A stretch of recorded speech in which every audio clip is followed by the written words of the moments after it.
c'est très costaud physiquement, c'est évident. C'est un gros budget avec des stars françaises et mondiales à tous les postes. Il y a forcément beaucoup de vitesse, beaucoup de puissance à Montpellier, comme quand on a reçu Toulon, comme quand on va recevoir les Toulousains, les Clermontois. Il y a forcément beaucoup de qualité chez tous ces collectifs-là.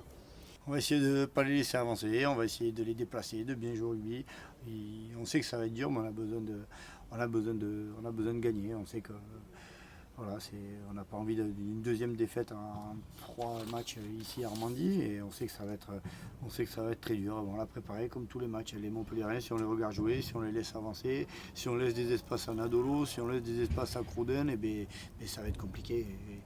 Le meilleur moyen contre des bulldozers, c'est de ne pas les regarder, de ne pas les laisser avancer, c'est d'aller les chercher très haut, c'est évident, mais on n'est pas les seuls à vouloir faire ça. Et on l'a plutôt bien fait au match amical, sauf que Nadolo, il a eu 2 ballons, on a pris 2 essais. Et on a perdu le match amical, pas forcément battu collectivement, mais battu sur 2 exploits de Nadolo. Donc c'est sûr qu'il ne faut pas le regarder. Si on peut défendre à 2 sur lui, ça sera mieux. S'il est moins lancé, ça sera mieux. Et si on tient plus le ballon que les matchs précédent, ça sera mieux aussi, parce qu'avec aussi peu de possession qu'à Pau, c'était mon bilan après le match à Pau, mais ça sera encore très compliqué. On a besoin de plus de possession pour mettre la pression sur cet adversaire.